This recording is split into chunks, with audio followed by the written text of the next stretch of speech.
Truman Show aligns remarkably with A Course in Miracles because both revolve around awakening from a manufactured reality that has been mistaken for life itself.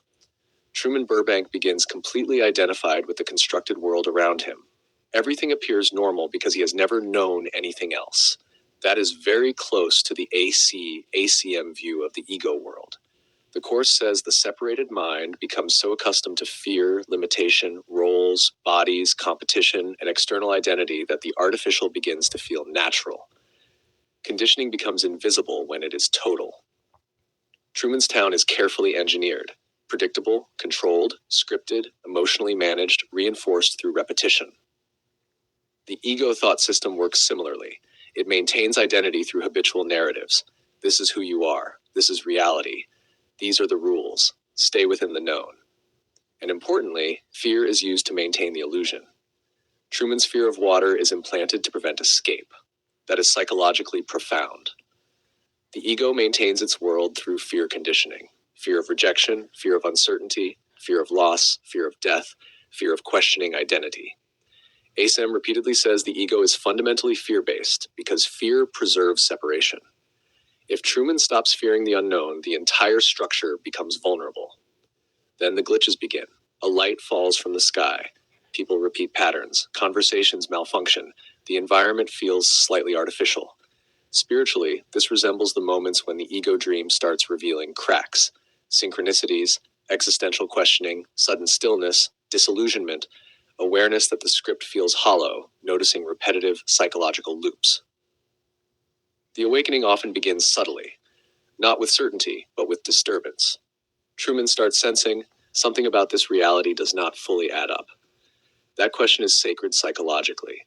ACM begins similarly by destabilizing perceptual certainty, not to create paranoia, but openness. The ego says, do not question the script. Spirit invites inquiry. Then there is Christoph. Christoph functions almost like a symbolic ego god, controlling the environment, managing appearances, curating perception, claiming authorship over Truman's world. Yet the entire structure depends upon Truman's unconscious participation. That is crucial. The ego has no independent reality apart from belief. The moment belief weakens, control weakens. Christoph repeatedly insists he is protecting Truman, keeping him safe, comfortable, contained. The ego says exactly this. Stay small, stay familiar, stay defended. The unknown is dangerous. ACIM says the ego equates awakening with annihilation because awakening dissolves its authority.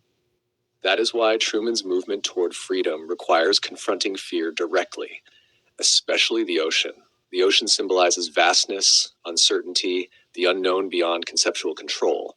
Truman was conditioned to avoid it. Spiritually, awakening often requires crossing exactly what the ego trained the mind to fear.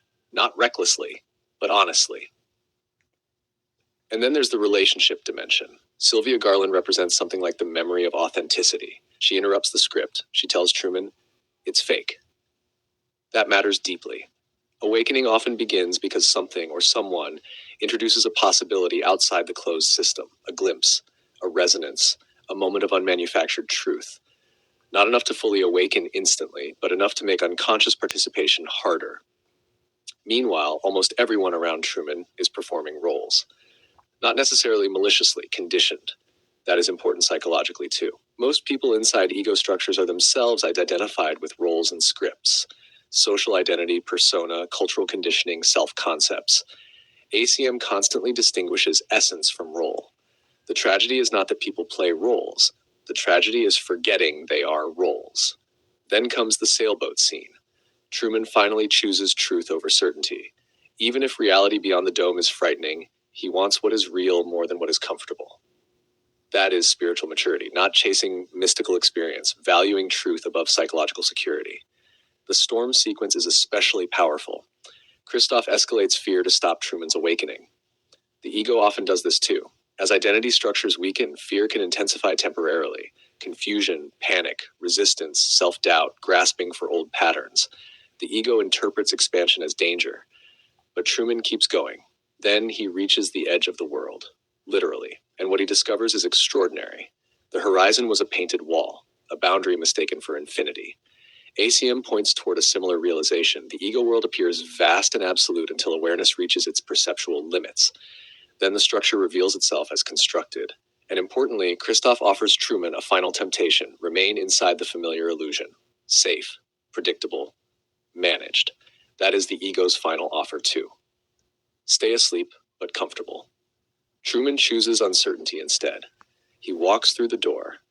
That final door is profoundly symbolic, not arrival at conceptual certainty, but willingness to move beyond the known self. ACIM ultimately invites this same movement, not merely improving the dream, but becoming willing to question the identity dreaming it. And perhaps the deepest ACIM resonance in the Truman Show is this: the prison was not only the dome, it was unconscious identification with the script. Freedom began the moment Truman valued truth more than the comfort of familiarity.